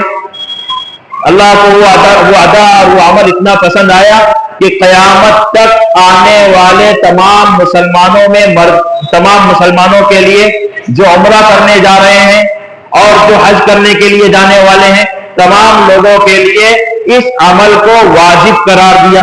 آپ عمرہ کریں گے، اس میں بھی صفا مروہ کی سعی کرنا آپ کے لیے واجب ہے۔ آپ حج کرنے کے لیے جائیں گے، حج میں بھی صفا مروہ کی 7 چکر سعی کرنا یہ واجب ہے۔ یہ ایک خاتون کا عمل حضرت حاجرہ علیہ السلام کا۔ درمیان میں صفا مروہ کے درمیان میلین اخضرین، یہاں آپ دیکھ رہے ہیں ماڈل میں 2 ہری لکڑیاں گڑی ہوئی ہیں، وہاں ہرے ستون ہیں اور چھتوں میں ہرے لائٹ لگے ہوئے ہیں۔ اس دوران میں حضرت حاجرہ علیہ السلام نے اس نشیبی حصے کو دوڑ کر پار کیا تھا۔ اللہ نے اس بندی کے عمل کو اتنا پسند فرمایا کہ قیامت تک آنے والے مسلمان مردوں کے لیے وہاں پر دوڑ کر اس کو پار کرنا سنت کرا دیا۔ میں نے کہا مردوں کے لیے، آپ جب جائیں گے عمرے میں، عمرے کا اس کے لیے صحیح کریں گے تو وہاں آپ مردوں کو دوڑ کر اس حصے کو پار کرنا ہے، عورتوں کو وہاں دوڑنا نہیں ہے۔ حالانکہ ایک عورت کی سنت ہے، حضرت حاجرہ کی سنت ہے، لیکن اللہ نے اس سنت کو مردوں کے لیے سنت قرار دیا۔ آپ حج کرنے میں طواف زیارت کریں گے، اس میں بھی صفا مروہ کی سعی میں آپ اس حصے کو دوڑ کر پار کریں گے، تو یہ حضرت حاجرہ کا عمل ہے۔ اسی طرح سے طواف والا عمل میں نے گزشتہ 2 دن پہلے میں نے کہا تھا کہ اس کی ابتدا ہوئی ہے، آپ کو یاد ہوگا کب سے؟ حضرت آدم علیہ السلام کی پیدائش سے پہلے فرشتوں نے اللہ کے اس امر میں جس کا اظہار کیا تھا کہ میں اپنا خلیفہ اور نائب بنانا چاہتا ہوں، فرشتوں نے اعتراض کیا تھا، اور وہ اعتراض کا جب ان کو احساس ہوا کہ ہماری کیا مجال، ہماری کیا اوقات کہ ہم اللہ کے معاملے میں دخل اندازی کریں، ہم کون ہوتے ہیں، جیسے ہی ان کو احساس ندامت ہوا، شرمندگی ہوئی، انہوں نے اللہ کے عرش پہ، اللہ کے کرسی کے ارد گرد چکر لگانا شروع کیا۔ طواف کی وہ ابتدا کہاں سے ہوئی؟ فرشتوں کے ذریعے سے ہوئی۔ اللہ کو وہ عمل پسند آیا، بیت المعمور کو وجود عطا فرمایا اور فرشتوں کو کہا کہ اب قیامت تک اس بیت المعمور کے ارد گرد آپ کو طواف لگانا ہے، چکر لگانا ہے۔ طواف کی ابتدا وہاں سے ہوئی۔ آپ مختلف ارکان کرتے ہیں، آپ قربانی کریں گے، حج کرنے والے وہاں جا کر حج والی قربانی کرتے ہیں، تو قربانی کا جو عمل ہے یہ حضرت ابراہیم علیہ السلام نے اپنے بیٹے اسماعیل علیہ السلام کو انہی 10 ذی الحجہ کو ذبح کرنے کے لیے بطور آزمائش کے آپ لے کر چلے تھے۔ نتیجے میں جنت سے حضرت جبریل علیہ السلام جنت کا دمبا، جنت کا مینڈا لے کر آپ تشریف لائے تھے، اور حضرت ابراہیم نے اس مینڈے کو ذبح کیا تھا۔ یہ وہ عمل ہے جس پر ہم لوگ اپنے اس حج کے اندر اس پر عمل کریں گے انشاءاللہ۔ تو بہرحال یہ پورا کا پورا جو حج ہے یہ مختلف انبیاء کرام اور مختلف اللہ کے نیک برگزیدہ بندوں کا عمل ہے، جس کو آپ اپنے اس حج میں اور عمرے میں اس پر عمل کریں گے۔ حضرت ابراہیم علیہ السلام نے بیت اللہ کا اللہ کے حکم پر حج ادا کیا، اور اس کے بعد حضرت ابراہیم علیہ السلام ملک شام فلسطین واپس لوٹ کر آ گئے۔ حضرت ابراہیم علیہ السلام کے فلسطین واپس آ جانے کے بعد تقریباً ایک روایت میں آتا ہے 175 سال کی عمر میں حضرت ابراہیم علیہ السلام کا وصال ہو گیا، انتقال ہو گیا، اس دنیا سے پردہ فرما گئے۔ دوسری روایت میں آتا ہے 190 سال کی عمر میں حضرت ابراہیم علیہ السلام کا انتقال ہوا، اور تیسری روایت میں ہے کہ حضرت ابراہیم علیہ السلام کا جس وقت انتقال ہوا آپ کی عمر مبارک 200 سال کی، آپ کا وصال ہو گیا۔ تو بیت اللہ کی تعمیر سے فارغ ہونے کے بعد حضرت ابراہیم تو واپس ملک شام چلے گئے، حضرت اسماعیل یہیں مکہ مکرمہ کے باشندے تھے، یہیں رہتے تھے۔ بیت اللہ کی تعمیر کا وقت ان کی عمر 20 سال تھی۔ اس کے بعد تقریباً 117 سال تک حضرت اسماعیل علیہ السلام زندہ رہے مکہ مکرمہ میں۔ تو ابراہیم علیہ السلام کے واپس چلے جانے، ملک شام واپس چلے جانے کے بعد قبیلے بنو جرہم کے لوگوں نے حضرت اسماعیل علیہ السلام کو بیت اللہ کا متولی اور چیف ٹرسٹی بنا دیا۔ حضرت اسماعیل علیہ السلام تقریباً اس کے بعد 117 سال تک زندہ رہے۔ 137 سال کی عمر میں حضرت اسماعیل علیہ السلام کا انتقال ہو گیا۔ 117 سال تک آپ متولی رہے، بیت اللہ کی چیف ٹرسٹی رہے۔ حضرت اسماعیل علیہ السلام کے اس دنیا سے پردہ فرما جانے کے بعد آپ کے بیٹے حضرت نابغ ابن اسماعیل یہ بیت اللہ کے متولی اور چیف ٹرسٹی بنائے گئے، اور تقریباً 100 سال تک حضرت نابغ ابن اسماعیل بیت اللہ کے متولی اور چیف ٹرسٹی رہے۔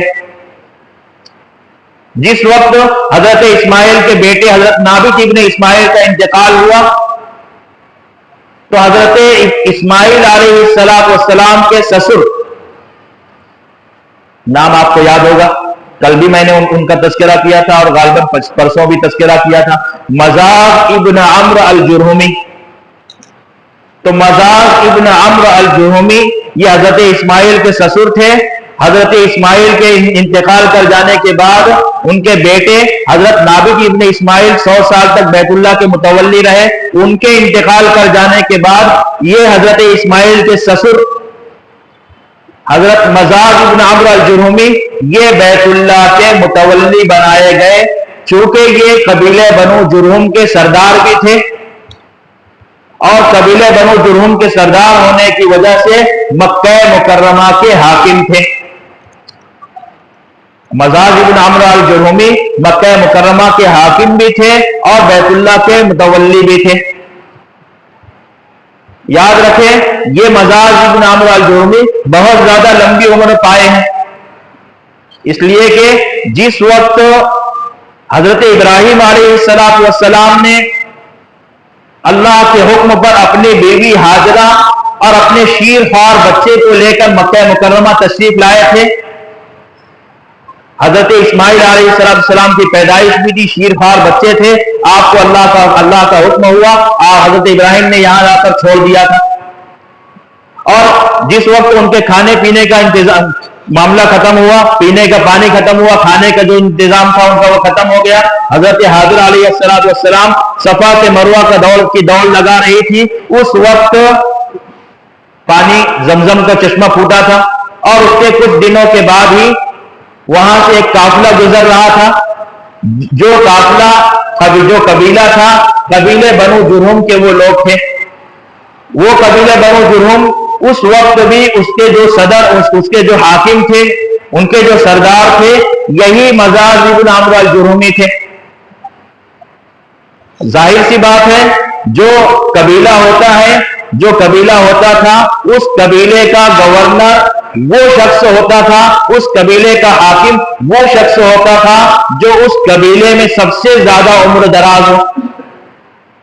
تو اس قبیلے میں، قبیلے بنو جرہم میں اس وقت سب سے زیادہ عمر دراز یہی مزاغ ابن عمرو جرہمی تھے، اسی لیے تو حاکم اس قبیلے کے سردار تھے۔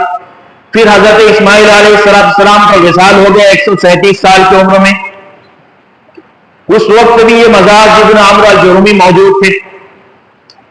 پھر ان کے بیٹے حضرت نابت ابن اسماعیل مکہ مکرمہ بیت اللہ کے متولی بنائے گئے، 100 سال تک یہ نابت ابن اسماعیل بیت اللہ کے متولی تھے۔ اس وقت بھی مزاج ابن عمرو الجرہمی موجود تھے، اور ان کے انتقال کر جانے کے بعد یہ مزاج ابن عمرو الجرہمی کو بیت اللہ کا متولی بھی بنا دیا گیا۔ آپ مکہ مکرمہ کے گورنر اور حاکم بھی تھے تقریباً 100 سال تک۔ اس کے بعد بھی حضرت مزاج ابن عمرو الجرہمی زندہ تھے اور بیت اللہ کے متولی رہے 100 سال تک۔ جب مزاج ابن عمرو الجرہمی کا وصال ہوا اور ان کا انتقال ہوا تو ان کے صاحبزادے عمرو ابن مزاج یہ بیت اللہ کے متولی اور حاکم بنائے گئے، اور انہوں نے بیت اللہ کے متولی اور مکہ مکرمہ کے حاکم تقریباً 120 سال تک یہ متولی اور مکہ مکرمہ کے حاکم رہے عمرو ابن مزاج۔ جب ان کا انتقال ہوا تو ان کے بیٹے حارث ابن عمرو یہ بیت اللہ کے متولی اور مکہ مکرمہ کے حاکم بنائے گئے۔ تقریباً 200 سال تک یہ حارث ابن عمرو مکہ مکرمہ کے حاکم اور بیت اللہ کے متولی رہے۔ جب حارث ابن عمرو کا انتقال ہو گیا تو ان کے بعد ان کے بیٹے عمرو ابن حارث ان کو بیت اللہ کا متولی اور مکہ مکرمہ کا حاکم بنایا گیا۔ تقریباً 200 سال تک یہ مکہ مکرمہ کے حاکم رہے اور بیت اللہ کے متولی رہے۔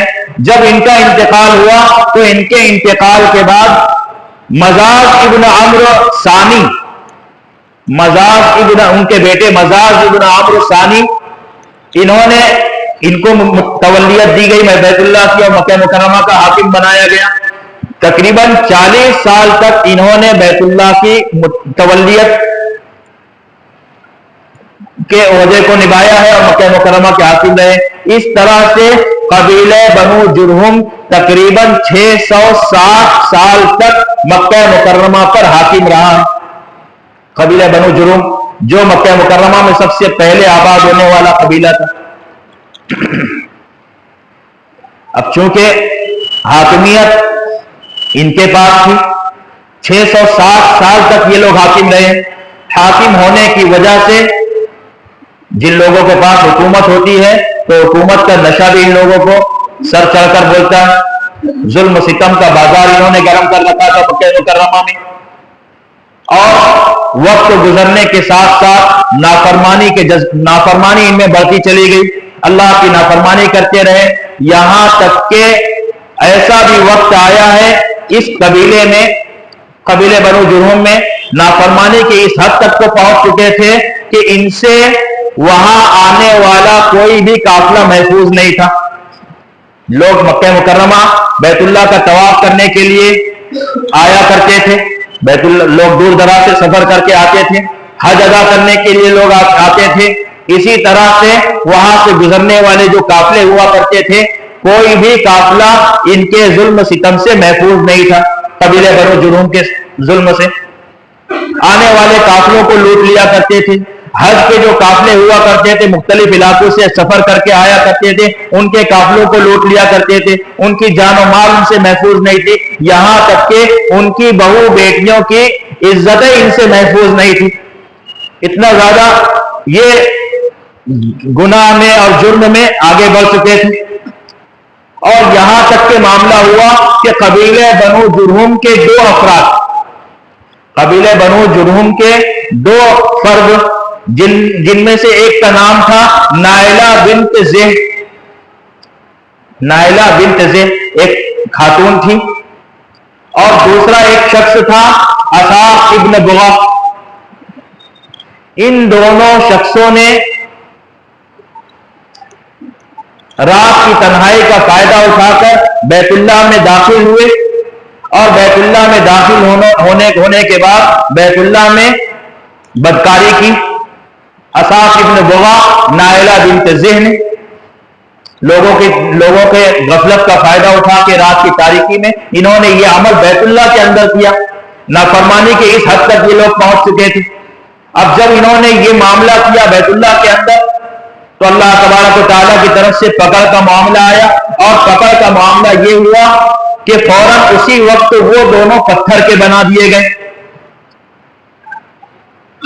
وہ دونوں پتھر کے بنا دیے گئے، عذاب کا معاملہ تھا۔ جب لوگوں نے دیکھا کہ یہ دونوں یہاں پتھر کے بنے ہوئے ہیں تو ان کو بیت اللہ سے اندر سے نکالا اور اس کے بعد ان کو دور لے جا کر پھینک دیا، اور آتے جاتے ان کو لات مارتے رہے، ان پر تھوکتے رہے، ان پر گرد و غبار کچرا وغیرہ پھینکتے رہے، اس لیے کہ نفرت، انہوں نے اتنا غلیظ کام کیا تھا۔ لوگوں نے ان کے ساتھ، ان کے پتھر کے مجسموں پر کے ساتھ یہ عمل کیا۔ وقت گزرتا گیا، یہاں تک کہ وقت گزرنے کے ساتھ ساتھ بعد کی آنے والی نسلوں کو اس کا علم نہیں تھا کہ یہ دو پتھر کی حقیقت کیا ہے۔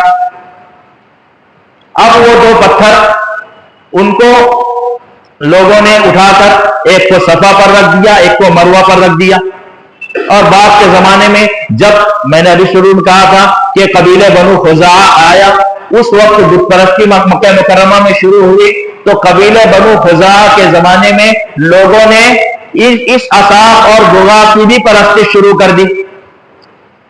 صفا پر اساق کو رکھا گیا اور مروہ پر بغا کو نائلہ کو رکھ دیا گیا، اور وہاں ان کی پرستی شروع ہو گئی، اور مکہ مکرمہ میں جا بجا لوگوں نے مجسمے لا لا کر رکھ دیے تھے اور ان کی پرستی شروع ہو گئی تھی۔ بہرحال آگے کی باتیں انشاءاللہ تفصیل سے اگلے دنوں میں آئے گی، باقی باتیں انشاءاللہ کل۔ درود شریف پڑھ لیں۔ بسم اللہ والسلام۔ کل میں نے ایک اعلان کیا تھا کہ یہ جو پیٹ پر پشت کی جانب دیوار پر جو میرا نمبر لگا ہوا ہے، آپ اگر چاہیں وہ نمبر اپنے پاس سیو کر سکتے ہیں۔ کچھ سوال کرنا ہے آپ فون کر کے مجھ سے سوال وغیرہ جو کچھ پوچھنا ہے اپنے پوچھ سکتے ہیں، اور اس پر جو گروپ بنا ہوا ہے واٹس ایپ گروپ عازمین حج اور عمرہ کے لیے، آپ اس پر اپنا نام نمبر لے کے، بہت سارے لوگوں نے کل نمبر لیا اور نمبر لینے کے بعد مجھ کو میسج کرتے رہے ہیں۔ یاد رکھیں آپ کو میں جانتا نہیں، آپ کے نمبر سے میں آپ کو نہیں جانتا ہوں، تو کم از کم جب آپ مجھ کو میسج کریں تو اپنا نام لکھ کر میسج کریں کہ آپ کون ہیں، اور اسی کے ساتھ ساتھ آپ اگر حج کرنے کے لیے جا رہے ہیں، حج کمیٹی سے جا رہے ہیں، تو آپ کو کور نمبر ملا ہوگا، آپ اپنا کور نمبر اس پر ڈالیں تاکہ میں آپ کا نام اور اس کور نمبر کے ساتھ آپ کا نمبر سیو کر کے اس گروپ میں آپ کو شامل اور ایڈ کر سکوں۔ اگر آپ حج کمیٹی سے نہیں ٹور سے جانے والے ہیں تو کس ٹور سے آپ جا رہے ہیں اور آپ کے ساتھ کتنی سیٹ ہے، آپ اس کا تذکرہ کر دیں، 2 لوگ ہیں 5 لوگ ہیں وہ آپ کہہ دیں، آپ کا نام ہو، کس ٹور سے جا رہے ہیں اس کا نام ہو، اور کتنی سیٹ آپ کے ساتھ ہے صرف اس کا تذکرہ کریں، سبوں کا نام لکھنے کی ضرورت نہیں، وہ لکھ کر آپ مجھ کو پرسنل پر میسج کریں، آپ کا اسی کے حساب سے آپ کا نمبر سیو کر کے آپ کو گروپ میں شامل کیا جائے گا۔ اور پھر آپ میں سے جو عمرہ کرنے جانے والے ہیں وہ کس ٹور سے جا رہے ہیں، آپ کے ساتھ کتنے لوگ ہیں، اس طرح سے کتنی سیٹ ہے، وہ آپ اپنے نام کے ساتھ لکھ کر ڈالیں، آپ کا نام سیو کر کے انشاءاللہ آپ کو میں ایڈ کر لوں گا۔ جو بھی آپ کو سوالات کرنا ہے آپ اس گروپ پر بھی سوال کر سکتے ہیں۔ جی، پارکنگ کا اعلان کیا گیا تھا گزشتہ پرسوں سنیچر کے روز کہ آپ لوگ جب یہاں پر آ رہے ہیں تو آپ لوگوں کے لیے پارکنگ کا نظم پچھلی جانب گارڈن میں کیا گیا ہے، بہت اچھا نظم ہے، وہاں اگر آپ اپنی گاڑیوں کو بائک وغیرہ کو پارک کرتے ہیں تو آپ کی گاڑیاں محفوظ بھی رہیں گی، کسی کی شرارت کی وجہ سے آپ کی گاڑیوں کو کوئی نقصان نہیں ہوگا، وہاں پر باقاعدہ اس کا نظم ہے، آپ وہاں اپنی پارکنگ کریں، اپنی گاڑیاں پارک کریں، اس جانب جو راستہ ہے یہاں آپ اپنی گاڑیاں پارک کرتے ہیں تو اس کی وجہ سے آنے جانے والوں کو بہت زیادہ دشواری ہوتی ہے اور ٹریفک جام اکثر ہو جاتی ہے، تو اپنی پارکنگ آپ پیچھے کے حصے میں کیا کریں۔ درود شریف۔ اللہم صلی علی محمد وعلی آل سیدنا محمد مبارک وسلم۔ اللهم أنت السلام ومنك السلام فحينا ربنا بالسلام، تباركت ربنا وتعاليت يا ذا الجلال والإكرام، ربنا ظلمنا أنفسنا وإن لم تغفر لنا وترحمنا لنكونن من الخاسرين، لا إله إلا أنت سبحانك إني كنت من الظالمين، ربنا آتنا في الدنيا حسنة وفي الآخرة حسنة وقنا عذاب النار وأدخلنا الجنة مع الأبرار یا عزیز یا غفار یا رب العالمین. اللهم إن قلوبنا ونواسينا وجوارحنا بيدك لم تملكنا منها شيئا فإذا فعلت ذلك بنا فكن أنت ولينا واهدنا إلى سواء السبيل. اللهم اهدنا الصراط المستقيم. اللهم رب اغفر وارحم وأنت خير الراحمين. اللهم رب اغفر وارحم وتجاوز عما تعلم إنك أنت الأعز الأكرم. رب اغفر وارحم وأنت خير الراحمين. اللهم إن قلوبنا ونواسينا وجوارحنا بيدك لم تملكنا منها شيئا فإذا فعلت ذلك بنا فكن أنت ولينا واهدنا إلى سواء السبيل. اللهم زد بيتك هذا تعظيما وتشريفا وتكريما ومهابة ورفعة وبرا، وزد اللهم ممن حجه أو اعتمره تعظيما وتشريفا وتكريما ومهابة ورفعة وبرا. اللهم اهدني بالهدى ونقني بالتقوى واغفر لي في الآخرة والأولى. اللهم إنك تعلم سري وعلانيتي فاقبل معذرتي وتعلم حاجاتي فاعطني سؤلي وتعلم ما في نفسي فاغفر لي ذنبي. اللهم إني أسألك إيمانا يباشر قلبي ويقينا صادقا حتى أعلم أنه لا يصيبني إلا بما كتبت لي ورضا بما قسمت لي إنك على كل شيء قدير. اللهم إنا نسألك حجا مبرورا وسعيا مشكورا وذنبا مغفورا وتجارة لن تبور. يا عالم ما في الصدور أخرجنا يا الله من الظلمات إلى النور. ربنا تقبل منا إنك أنت السميع العليم برحمتك يا أرحم الراحمين.